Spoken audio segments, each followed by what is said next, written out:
Buenas tardes. En recapitulación del dossier número 7, en este dossier hablamos de la voz pasiva, que es un recurso que permite a la persona hablante enfatizar ciertas partes del discurso que en una oración como común no, no se haría. La voz pasiva se compone del verbo to be más el verbo en participio con terminación ed, o sea, como con la terminación en presente perfecto. El tiempo verbal de la voz pasiva va a ser determinado por la voz activa. Entonces, atendiendo a cómo se diría la frase, digamos que en voz activa, en donde el sujeto es, digamos que lo más importante, es lo que nos va a determinar el tiempo en el que se encuentra la oración en tratándose de la voz pasiva. Se puede utilizar para enfocarse en la acción y no en el sujeto.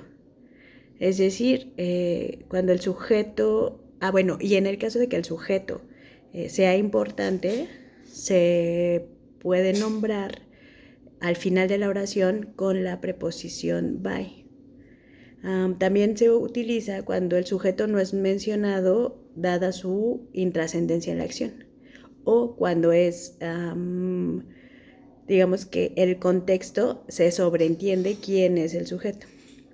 En la voz pasiva podemos también diferenciarla de la voz activa porque cambia el orden, la forma de la propia oración. Por ejemplo, la oración como en español sería el sujeto, el verbo y el predicado. En la voz pasiva se compone primero de, predicado o complemento circunstancial, se compone al revés. El complemento circunstancial ya puede ser directo o indirecto, más el verbo, más la preposición by, más el sujeto, cuando estamos en el caso de que el sujeto pues se tuviera que mencionar en las oraciones en voz pasiva.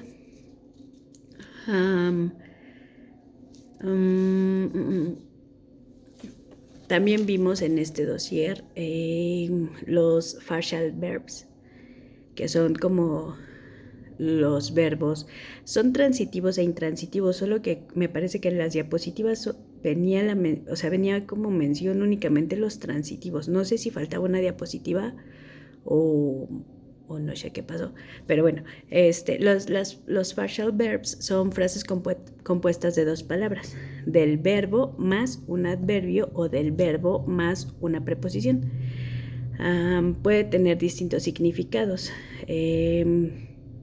Puede ser de significado literal, que es cuando la preposición o el adverbio no cambia el sentido de la palabra, o puede ser en el significado idiomático, que es cuando el adverbio o la preposición cambian el sentido de la palabra. Entonces son separables, que son los transitivos.